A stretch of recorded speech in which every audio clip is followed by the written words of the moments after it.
Hola, soy la doctora Carmen Jaramillo, docente del programa de estudios de psicología de UPAO. El día de hoy vamos a hablar sobre el Alzheimer.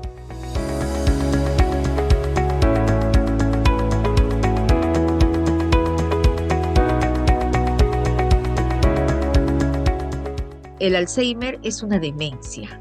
¿Qué cosa es una demencia? La demencia corresponde al deterioro de las capacidades cognitivas y este deterioro va a afectar la vida diaria de las personas. ¿Okay? Al comienzo del siglo XX, las demencias eran muy escasas, no aparecían con mucha frecuencia porque el nivel o en todo caso la esperanza de vida de las personas apenas era llegaba un poco más allá de los 40 años. Entonces, era muy infrecuente la presencia de este cuadro demencial y se atribuía, ¿no? Esto es un mito, se atribuía a que había una mala irrigación en el cerebro. Entonces, vamos a ver que la enfermedad de Alzheimer se hace visible, se hace más posible de ser observada ya en años posteriores, cuando las personas aumentan su esperanza de vida.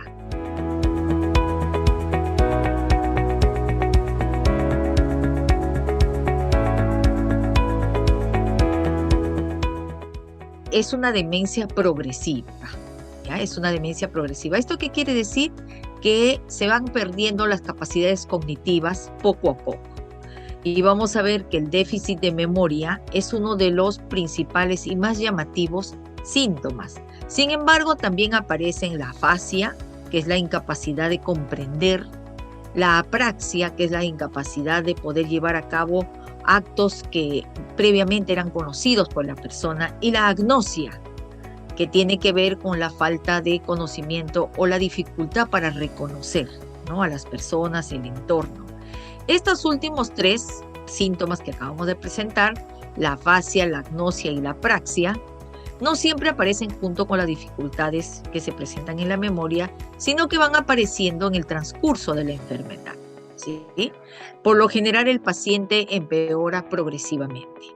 Esta es una enfermedad irreversible, no tiene cura, no tiene causa conocida. Lamentablemente, luego de un promedio de 15 años, entre 12 y 15 años de padecer Alzheimer, la persona va a fallecer. No por Alzheimer, sino por complicaciones, ¿no? A causa de algún tipo de infección, por ejemplo, una neumonía por aspiración, ¿no? O una insuficiencia de otros sistemas del cuerpo. Entonces vemos que es una enfermedad que compromete muchísimo, no solamente a la persona, sino a la familia, a los amigos y también socialmente.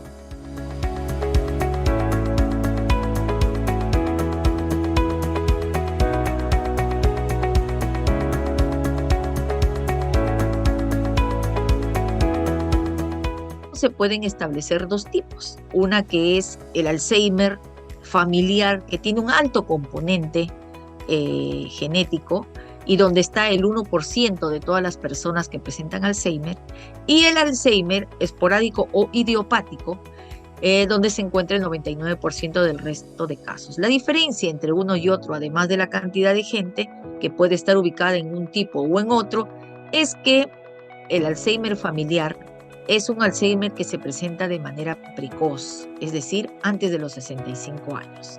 Y el Alzheimer idiopático o esporádico se presenta después de los 65 años. Y esta es la razón porque al inicio del siglo XX no se veía con mucha frecuencia, ¿no?, este tipo de demencia, porque la gente solía fallecer mucho antes de los 65 años y solo uno que otro presentaba este cuadro.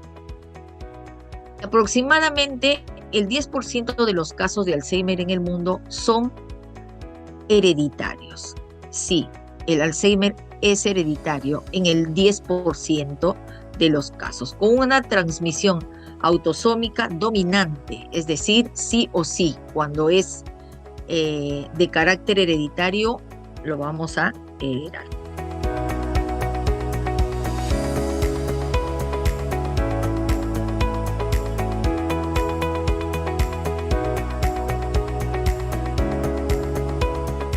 Los factores de riesgo son varios, pero también hay factores protectores. Vamos primero con los factores de riesgo, ¿no? Que son, en primer lugar, el bajo nivel educativo. Una persona que no recibe educación como corresponde.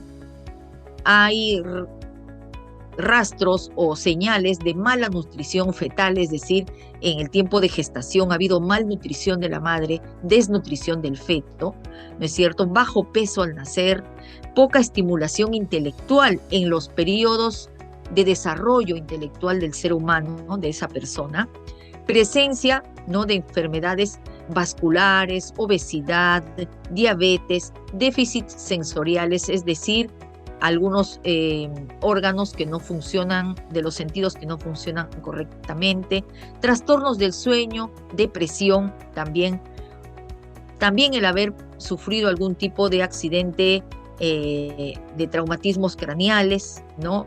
El consumo y exposición también a tóxicos. Todos estos son factores de riesgo que están involucrados en el surgimiento o en la aparición de una enfermedad de Alzheimer. Pero también tenemos factores protectores. El primero de ellos es la actividad social, intelectual y de interacción de las personas y de estimulación intelectual de las personas cuando son jóvenes, ¿no? Y también una dieta sana y rica. La dieta en realidad va cambiando a través de la vida. Sin embargo, es importante que desde épocas tempranas de la vida la dieta sea balanceada y altamente nutritiva.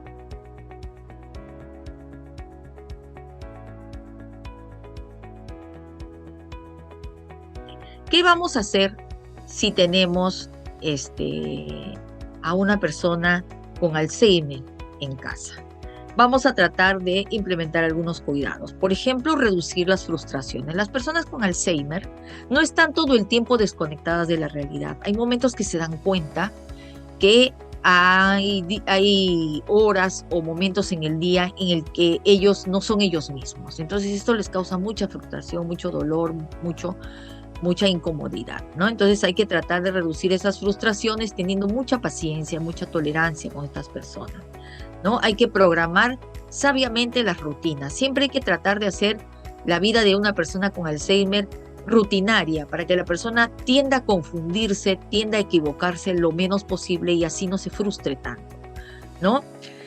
Tomar el tiempo que se necesita para las diversas actividades, no apurarlos, porque tenemos que tener claro de que con una persona con Alzheimer las actividades no siempre van a llevar el tiempo que uno tiene programado, a veces van a tardar más por las dificultades que habíamos mencionado, ¿no? De repente hay una apraxia, la persona no puede vestirse sola, no puede lavarse los dientes o asearse, entonces hay que hacerlo y eso lleva más tiempo y entonces hay que programar mejor, ¿sí? Siempre las rutinas diarias. Tomar el tiempo que se necesita, ¿no? Involucrar a la persona en pequeñas actividades, hay que hacerle sentirse útil, aunque sea por momentos. Ya la persona que cuida a alguien que tiene Alzheimer se va a dar cuenta que hay momentos en el día que presenta de repente señales de desconocimiento, señales de frustración. Entonces, según esos momentos que va a tener que calmar a la persona, van a haber otros momentos también de mucha lucidez. Y la persona con Alzheimer, antes de llegar al punto final, ¿no? del Alzheimer, que es la demencia completa, todavía antes de esto va a haber momentos en que la persona está lúcida y puede sentirse útil de repente haciendo alguna pequeña actividad en casa. ¿Sí? Hay que ofrecerle opciones, hay que proponerle, hay que hacerle sentir que puede elegir. Por ejemplo, si se va a vestir, hay que ofrecerle vestirse con una ropa o con otra para que la persona elija. Si la persona, por ejemplo, le gusta vestirse siempre de la misma manera, comprarle varias cosas iguales o muy parecidas para que sienta que siempre está dentro de esa rutina a la que está acostumbrado, ¿no? Hay que limitar las siestas en el día porque después, como hemos mencionado también, estas personas tienen muchos trastornos de sueño. Entonces no duermen de noche y se les cambia todos los horarios, ¿no? Entonces hay que limitar esto, ¿no? Hay que reducir las distracciones, no ponerlo frente a una televisión, no ponerlo frente a algo que lo mantenga quieto y distraído y desconectado. Hay que brindarle algún tipo de entretenimiento ¿no? Que exija que la persona ponga en práctica sus capacidades mentales, ¿no? Muy bien. Hay que también crear entornos seguros, ¿no? ¿Cómo vamos a crear un entorno seguro? ¿No? Evitando las caídas, por ejemplo, cerrando las puertas, manteniendo las puertas con cerrojos porque a veces se van de casa y se pierden, ¿no? También poniendo cerrojos a diferentes gavetas que pueden contener elementos peligrosos, cuchillos, venenos, ¿no? O algún tipo de material que puede ser potencialmente peligroso, ¿no?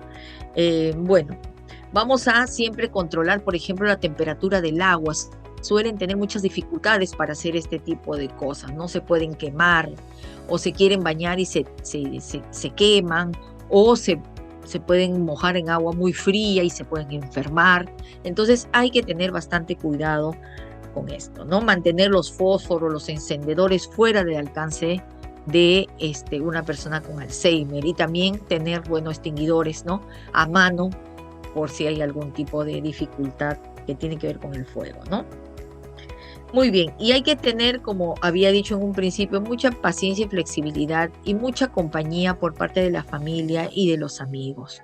Esto refuerza mucho la pequeña o mucha confianza que la persona tiene en sus momentos de mayor lucidez. Entonces, vamos a quedar de acuerdo en que la enfermedad de Alzheimer se ha convertido en un problema social muy grave, ¿no? Y que atañe a todos los sistemas de salud del mundo. ¿Okay? Es una causa importante de muerte luego de los problemas o de los trastornos cardiovasculares y del cáncer. Recuerden de que si en casa tenemos a una persona con Alzheimer, no olviden tomar en cuenta todas estas recomendaciones que hemos hecho para poder mejorar la calidad de vida del paciente y también para que ustedes puedan organizarse y poder apoyarlo, porque el apoyo, ¿no?, de la familia, de los amigos, de los afectos más cercanos de una persona con Alzheimer son sumamente importantes para poderlo mantener el mayor tiempo posible conectado a la realidad y también que pueda tener, ¿no?, unos días relativamente cómodos, bueno, durante la enfermedad.